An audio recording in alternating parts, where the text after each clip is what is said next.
The Adventures of Huckleberry Finn by Mark Twain. Chapter 30.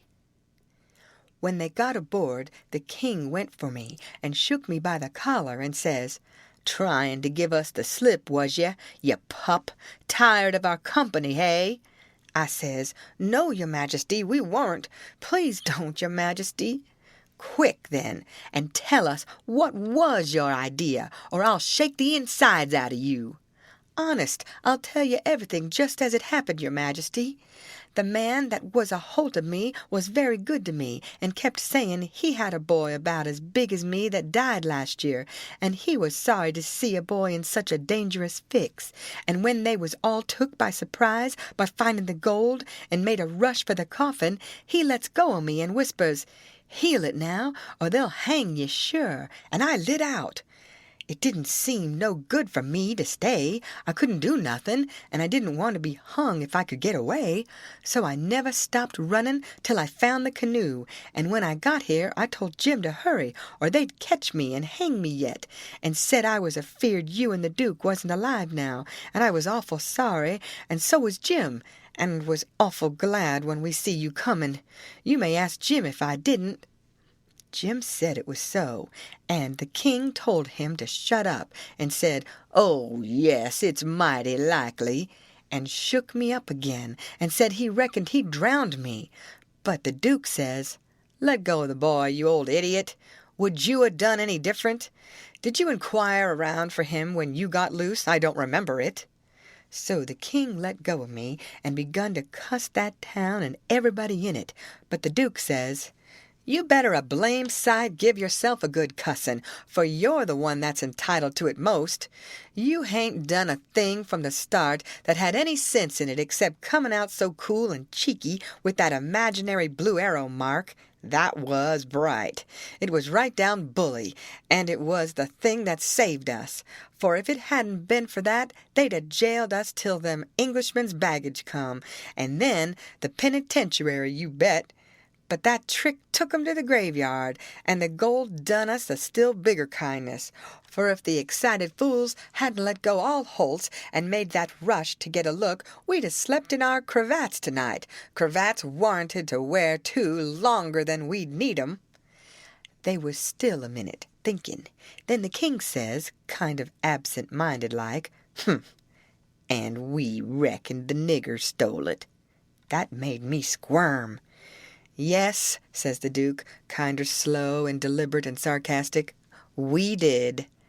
After about a half a minute the king drawls out, "Leastways I did."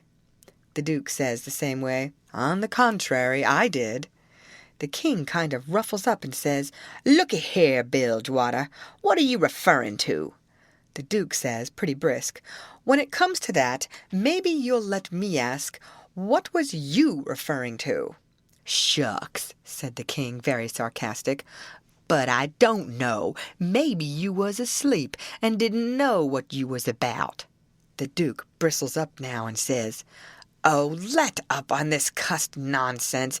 Do you take me for a blame fool? Don't you reckon I know who hid that money in that coffin?"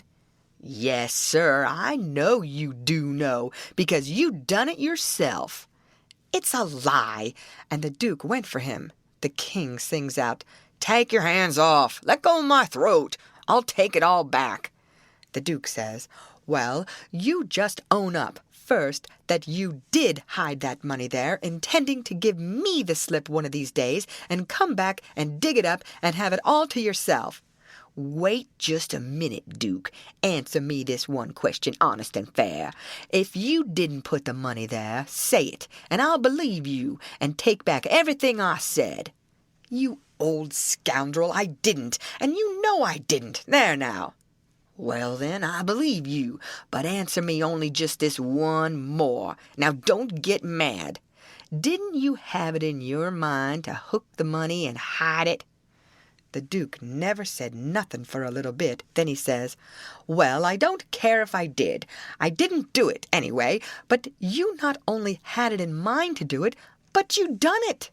"I wished I never die if I'd done it, Duke, and that's honest. I won't say I weren't going to do it, because I was. But you, Somebody got in ahead of me. It's a lie. You done it, and you got to say you done it, or... The king began to gurgle, and then he gasped out, "No, I own up." I was very glad to hear him say that. It made me feel much more easier than what I was feeling before. So the Duke took his hands off and says, "If you ever deny it again, I'll drown you. It's well for you to sit there and blubber like a baby. It's fitting for you, after the way you've acted. I never see such an old ostrich for wanting to gobble everything, and I a-trusting you all the time, like you was my own father. You ought to be ashamed of yourself to stand by and hear it saddled on to a lot of poor niggers, and you never say a word for 'em. It makes me feel ridiculous to think I was soft enough to believe that rubbage. Cuss you, I can see now why you was so anxious to make up the deficit. You wanted to get what money I'd got out of the Nonsuch, and one thing or another, and scoop it all." The king says, timid and still a-snuffling, "Why, Duke, it was you that said make up the deficit. It weren't me." "Dry up. I don't want to hear no more out of you," says the Duke. "And now you see what you got by it. They've got all their own money back, and all of our'n but a shekel or two besides. Go along to bed, and don't you deficit me no more deficits long's you live." So the king sneaked into the wigwam and took to his bottle for comfort, and before long the Duke tackled his bottle, and so in about half an hour they was as thick as thieves again, and the tighter they got the lovinger they got, and went off a-snoring in each other's arms. They both got powerful mellow, but I noticed the king didn't get mellow enough to forget to remember to not deny about hiding the money bag again. That made me feel easy and satisfied. Of course, when they got to snoring, we had a long gabble, and I told Jim everything. End of chapter. Read by Lorraine Montgomery for Lit2Go on the web at fcit.usf.edu.